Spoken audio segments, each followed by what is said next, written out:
इससे कठिन कार्य। अब मैं पूछती हूँ, मध्यमा उंगली का क्या फल है? धन। मध्यमा धन। धन लाभ। अनामिका तर्जनी तर्जनी शत्रुता का नाश। शत्रुता का नाश। और अनामिका कार्य सिद्धि। कनिष्ठा कठिन काम। कठिन से कठिन कार्य। कठिन से कठिन कार्य सिद्ध। अंगूठा मोक्ष। अंगूठा हमेशा दिखाता चलो दृढ़ता लाओ, पक्के रहो, है ना। किसी को आप बोलते हैं ना अच्छा काम हुआ तो ये अंगूठा बताता है। किस आसन पर बैठने से क्या होता है? दाब के आसन से, दाब गर्भासन। गर्भासन का क्या उपयोग है? गर्भासन सर्वकार्य सिद्धि नहीं लिखा। गर्भासन दाब का आसन यह लिखते पर यही छोड़ जाते मोक्ष हैं। सिद्धि। सफेद कपड़े का आसन मोक्ष सिद्धि कार्य सिद्धि। लाल आसन से धन, हरे आसन से मान और सबसे उत्तम गर्भासन। गर्भासन तो पूछ रही है। गर्भासन से सभी कार्य की सिद्धि और मोक्ष की सिद्धि भी होती है। ये सब लिख लेना। संगीता जी आपका बहुत चुका है ना बीच का। अब सर्व कार्य सिद्धि को मोक्ष। मंत्र जाप आपने किया है ना, सुबह करके मंत्र जाप करने के बाद या पहले ओमकार का नाम करना चाहिए। मुद्रा इसको बोलते हैं ज्ञान मुद्रा। तीनों उंगलियां सीधी रहती है और अंगूठा तर्जनी उंगली से मिल जाता है। उंगलियां बिल्कुल सीधी और आप भी सीधी करके बैठ जाए, इसको कहते हैं ज्ञान मुद्रा। ज्ञान मुद्रा लगा करके कम से कम 5 बार सुबह उठ करके ओमकार का नाद करना चाहिए।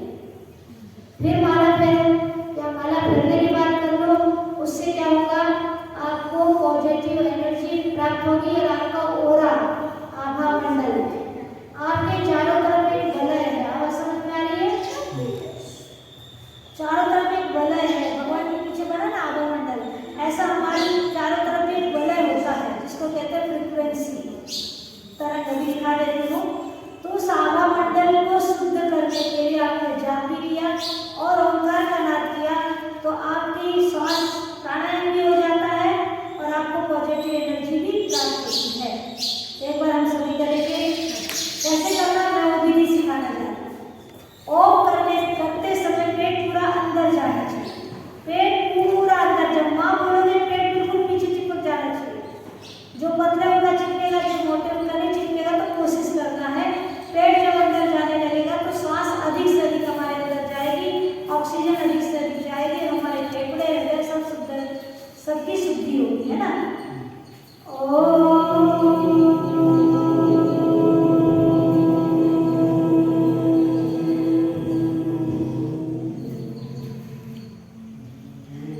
माँ बोलते समय पेट जल्दी मत करें, पहले पेट अंदर जाने दो, पेट पूरा चिपकने दो। माँ बोलती है सांस बिल्कुल पूरी बाहर निकलेगी, पेट खाली हो जाएगा और पेट पीछे चिपकेगा। ये नहीं, ऐसे नहीं। ओ बोलते हुए माँ बोलते समय सांस एकदम रुक जानी चाहिए। ओ ऐसे बोलने से नहीं होगा। पूरा ओ बोलते समय पेट एकदम अंदर जाना चाहिए।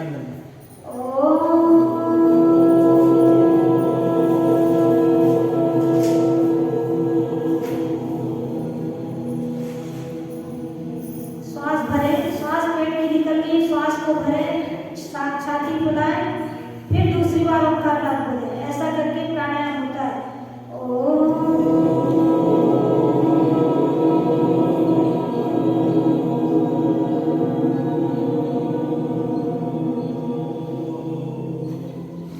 पेट श्वास से भरे, वापस धीरे धीरे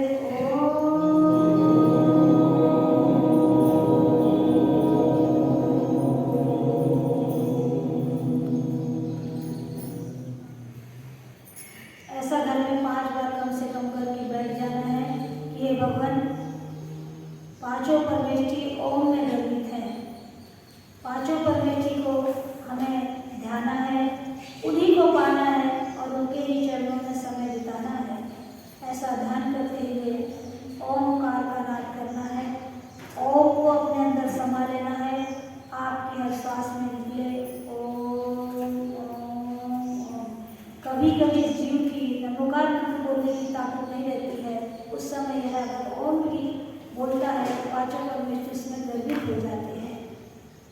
परमेष्ठी ओम में किस प्रकार है वो भी मैं अभी दिखा देती हूँ। तो अभी हम चलेंगे। आपने मंत्र जाप किया, उसके बाद आप कर रहे हैं ओम का ध्यान, क्योंकि सुबह सुबह आप 2 मिनट का ध्यान, 5 मिनट का ध्यान करते हैं तो 24 घंटे की एनर्जी आपको प्राप्त हो जाती है ना। तो 5 मिनट कम से कम एकांत में बैठ जाओ, मंत्र जाप करो और शांति से ओंकार का नाद करके थोड़ी देर के लिए ध्यान करो। ध्यान में बैठना अपन शिविर में सीखेंगे। अभी 10 दिन शिविर में आपको डायनामिक मेडिटेशन और दोनों प्रकार का मेडिटेशन सिखाया जाएगा। अगर कोशिश रही, आप लोगों ने बात मानी तो कोशिश करेंगे आपको ध्यान सिखाने की, प्रैक्टिकल सिखाएंगे। अभी सिर्फ सुबह के लिए, सुबह आपको इतना करना है, ओंकार का 5 बार नाद, एक ओंकार मंत्र की माला और थोड़ा सा चिंतन, है ना। प्रश्न लिखें।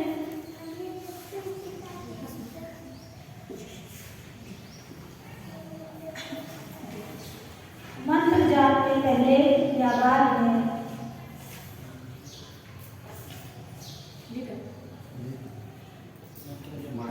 पहले या बाद में ओंकार का नाद करना चाहिए। क्यों करना चाहिए?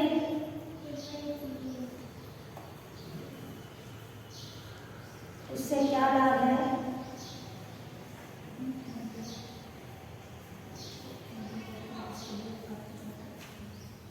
उत्तर लिखें।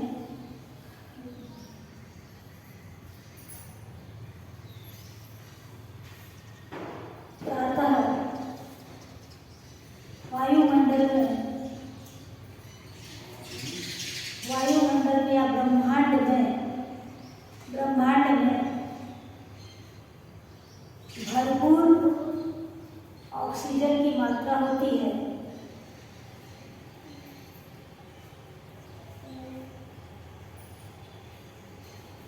और हमारी ग्रंथियों से सेरोटोनिन, हमारी ग्रंथियों से सेरोटोनिन, पहले बताया ना, सेरोटोनिन हमारे ग्रंथियों से सेरोटोनिन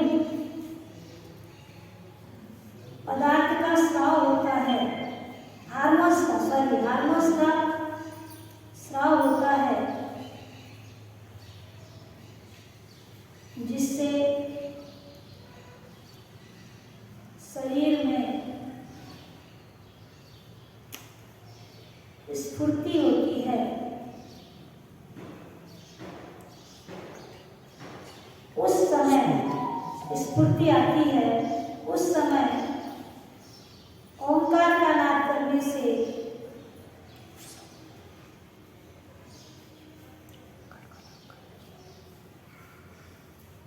हमारा मन, ओंकार का नाद करने से हमारा मन और आत्मा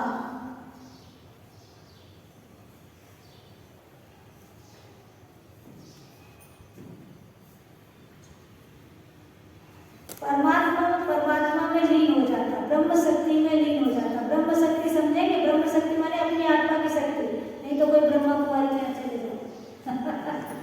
आत्म शक्ति में लीन हो जाता है, परमात्मा में लीन हो जाता है और अपने शरीर की नेगेटिविटी को छोड़कर, अपने शरीर की नेगेटिविटी को छोड़कर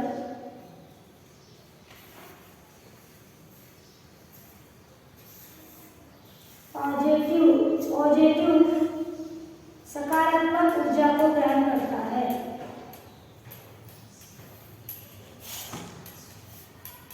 फेफड़ों से कार्बन डाइऑक्साइड बाहर निकलती है, ऊर्जा को ग्रहण करता है तथा फेफड़ों से, शरीर से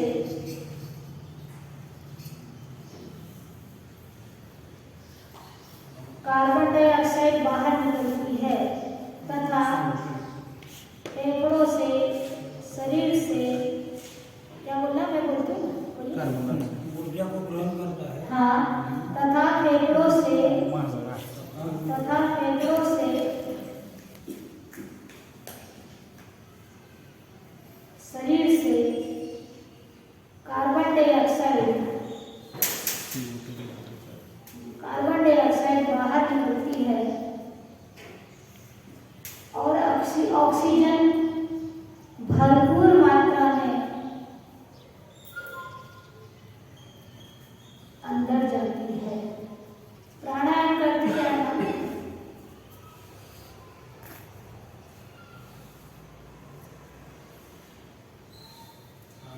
छोटा, क्लियर।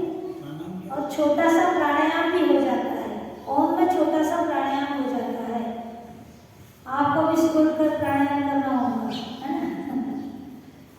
प्राणायाम हो जाता है छोटा सा, ओम में छोटा सा होगा, फिर बाद में अपन और सीखेंगे, है ना। प्राणायाम हो जाता है। आगे लिखें प्रश्न, इसको पूछता प्रश्न, ओरा किसे कहते हैं? अभी हमने कहा ना ओरा, आभा मंडल किसे कहते हैं? आभा मंडल किसे कहते हैं?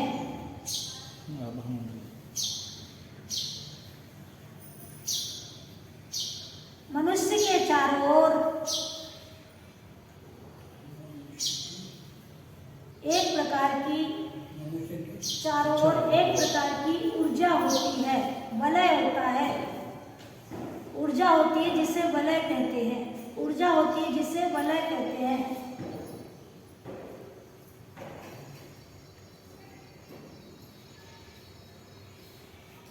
वह वलय हमारी फ्रीक्वेंसियों से, तरंगों से प्रभावित होता है। वह वलय हमारी फ्रीक्वेंसी, फ्रीक्वेंसी माने तरंगों से, तरंगे, वह वलय हमारी फ्रीक्वेंसी या तरंगों से प्रभावित होता है।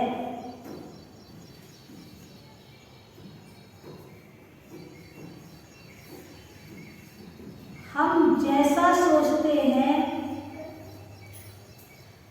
जैसा करते हैं,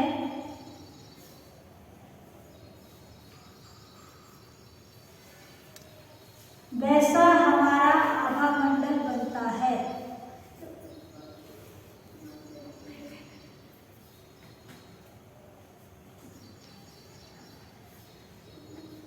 नहीं तो उस आभामंडल में गलत परिणामों से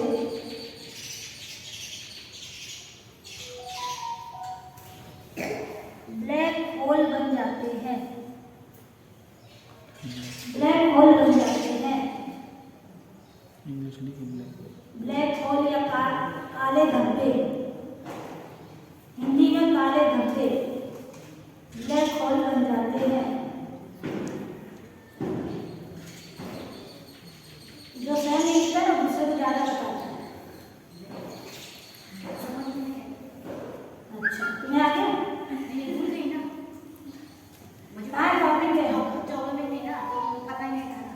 तीन चौके में थी, बाकी समय यानी जितना खिलाया जितना तुमने उबाल दिया चौके में थी।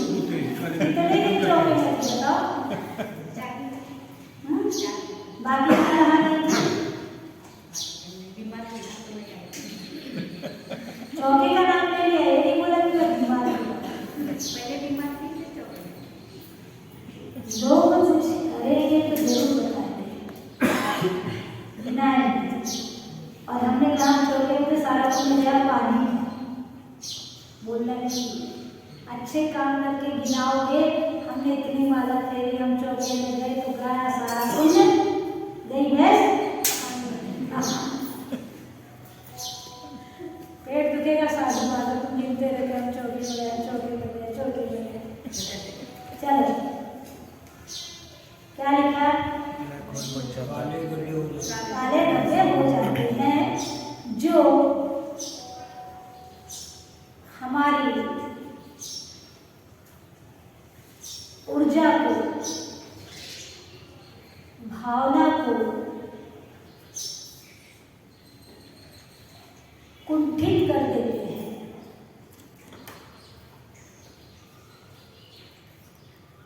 इसीलिए हर समय कॉपी पेन ले लो, लिखना शुरू कर लो। पूरा लिख के सिर्फ दिखाना होता है ना। इसीलिए हर समय परिणामों को निर्मल रखना चाहिए।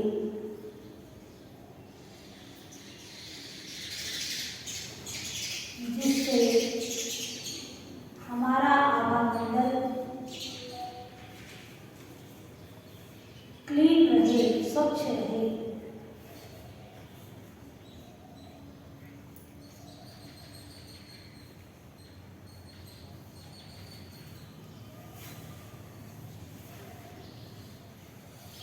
प्रातः जल्दी उठोगे, ब्रह्म मुहूर्त में उठोगे, प्राणायाम करोगे, मंत्र जाप करोगे तो क्या होगा, आपका ओरा क्लीन होगा। जैसे सूर्य को देखा कि सूर्य, हम लोग राजमन जी हैं, डॉक्टर राजमन जी वैज्ञानिक, वो हमको ले गए थे उनके साइंस के उसमें सूर्य का रिसर्च करते हुए। तो हर 10 साल में सूर्य में ब्लैक हाउस बनते हैं। 10 साल को देखते कितने स्पॉट बने हैं, जितने स्पॉट बने हैं उतनी ज़्यादा महामारी दुर्भिक्ष देश में फैलने वाली है। और अगर एक भी नहीं बना है तो देश अच्छा होने वाला है। उससे लोग अंदाज लगाते हैं। बहुत बड़े बड़े दूरबीन तो उससे सूर्य के अंदर का देखते थे। तो हर 10 साल को काउंट करते हैं और उसके द्वारा पता लगाते हैं कि देश का क्या होगा। तो ऐसे ही हमारा भी आभा मंडल है, उसमें ब्लैक हाउस बन जाते हैं, जिसके परिणाम गलत होते हैं। ईर्षा को मायाचारी करते हैं, बेईमानी करते हैं, उनके उसमें ब्लैक हाउस बन जाते हैं। तो हमें अपने ओरा को क्लीन करना है। सुबह उठ करके भावना पानी है, माला फेरने के बाद ओंकार का नाद करने के बाद चिंतन करना है कि भगवान मेरे मन में कभी भी बुरे विचार ना, किसी के लिए बुरा ना सोचूं, किसी के साथ बुरा ना करूं, किसी जीव की मेरे द्वारा हिंसा ना हो, किसी का मेरे द्वारा दिल ना दुखे। और गुरु है, माता पिता है, वो तो डांटेंगे, कौन डांटेगा? गुरु और माता पिता के द्वारा डांटने में दिल दुखता है तो गलत है, और दुखता है तो दुखना चाहिए, पर उसका सुधार होता है। माता पिता गुरु को डांटना पड़ता, उसमें दिल दुखाने की बात नहीं, सुधारने की अपेक्षा है, इसलिए वहां पर पाप नहीं लगता। आपकी भावना क्या है? अगर आपकी भावना सामने वाले को डोमिनेट करने की है तो सुधारने का पुण्य नहीं लगेगा। लेकिन गुरु और माता पिता को तो अपना कर्तव्य निभाना पड़ेगा। बॉस है दुकान में, बॉस को अपने नौकरों को बोलना पड़ेगा, लेकिन इतना नहीं बोलना कि उसका ज़्यादा शोषण हो जाए, ज़्यादा दिन हो जाए हिसाब से। तो ओरा को क्लीन करने का प्रतिदिन हमें अभ्यास करना चाहिए। आप शरीर को धोते कि नहीं धोते? उसी प्रकार इस ओरा को भी धोना। ओरा का मतलब अपने मन से निकलने वाली, अपने दिल से निकलने वाली तरंगों को संभालना है ना? ये हो गया। अब आगे चले अपन, वहाँ से उठे कि नहीं उठना, बैठे रहना, पलंग से उतर के अभी नीचे बैठे हो, जाप करी है। अब उसके बाद खड़े होना है। देखिए प्रश्न, मंत्र जाप करने के बाद क्या करना चाहिए?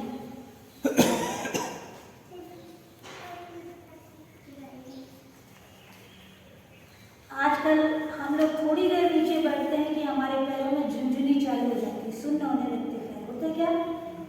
सबके होते हैं। क्यों होते हैं? कारण मालूम है क्यों होते हैं? B12 की कमी, विटामिन B12 की कमी से पैरों में झुनझुनी आती है। तो हमें उस समय क्या करना है? क्या करना? ताड़ासन। आप माला फेरने बैठे, पैर में झुनझुनी आ गई तो ताड़ासन करना। लिखिए ताड़ासन। क्या लिखा? प्रश्न क्या लिखा था? हाँ, उत्तर लिखे, मंत्र जाप करने के बाद ताड़ासन करना चाहिए।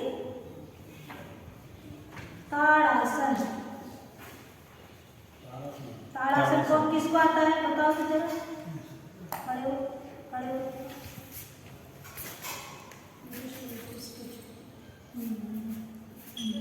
थोड़ा सा पंजे के बल खड़े होना, इधर आओ। हाथों को सिर से लगाकर ऊपर ले जाओ, ऐसा ऊपर ले जाओ और पंजों के बल खड़े हो। इसको कहते हैं ताड़ासन। आपको आता है? ताड़ासन। इसमें आपको खड़े होना है, फिर नीचे आना, फिर खड़े होना, फिर श्वास लेते हुए ऊपर हाथ जाएंगे, श्वास लेते हुए ऊपर हाथ, और श्वास छोड़ते हुए नीचे हाथ आएंगे, ऊपर देखते हुए आकाश। उस समय चश्मा नहीं रहेगा, है ना? बताने के समय बिल्कुल ध्यान रखना। हाँ, श्वास लेते हुए ऊपर, श्वास लेते हुए नीचे। ऐसा कम से कम आपको उठ करके सुबह सुबह 7 बार करना चाहिए। और इसी में डॉक्टर सबको और पीछे चलो, ताड़ासन में श्वास भर करके आगे आना, पीछे चलना, उससे घुटने अच्छे होते हैं।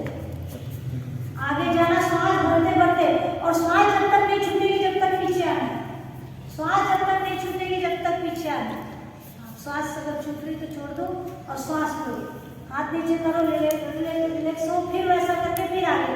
ऐसा कम से कम सुबह 8 बार करने से घुटनों का दर्द नहीं होगा।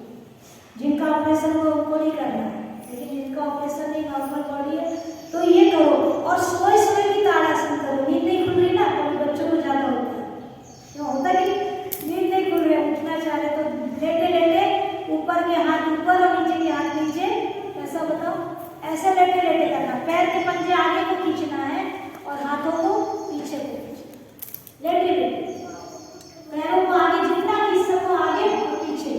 ऐसा करोगे तो नींद खुल जाएगी, है ना। ऐसा करने से नींद खुलेगी और पूरी बॉडी की एक्सरसाइज सुबह सुबह सोने के पहले भी हो जाएगी। रात में जो शरीर आपने आड़ा खड़ा किया है, सही नहीं सोए हो, तो वो भी आपका रिलैक्स हो जाएगा। तो सुबह सो के उठने से पहले 3 बार लेटे लेटे ताड़ासन करना है, फिर माला जाप करने के बाद फिर 5 बार करना है, और उल्टे चलने से पूरे घुटने ठीक होते हैं।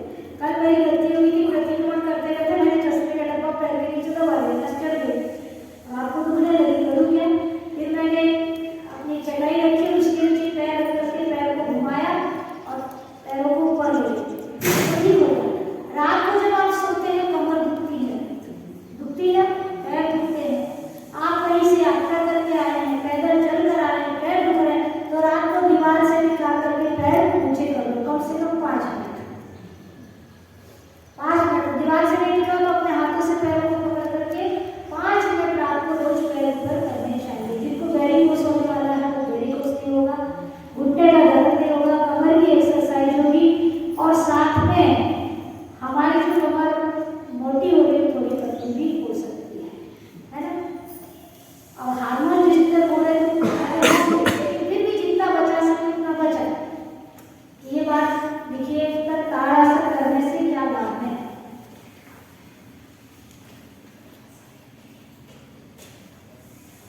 नंबर 1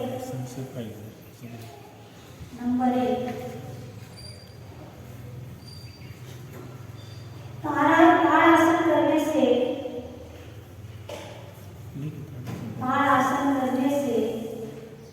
हमारे शरीर में ब्लड का सर्कुलेशन होता है, रक्त का प्रवाह सही होता है, ब्लड सर्कुलेशन होता है। टाइम हो गया। नंबर 2 कल लिखवा दूं क्या? समय हो गया आपका, 9:15 बज गए, कल लिखवा चाहिए। इसका पूरा पूरा करूँ? हमारा टाइम हो जाएगा, आधा हो जाएगा, फिर आ जाएगा क्या उसमें कल हम फिर से लिखा टाइम लगेगा उसमें। लिखो दूसरा, ताड़ासन करने से थकावट दूर होती है, कंधों का दर्द दूर होता है,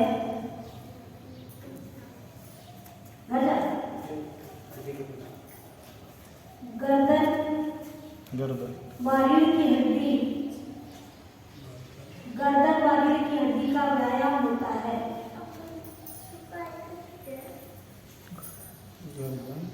वारीड़ की हड्डी का, रीढ़ की हड्डी का व्यायाम होता है, एक्सरसाइज होती है तथा वह लचीली हो जाती है। कहाँ जाना, कौन सी ऑफिस में?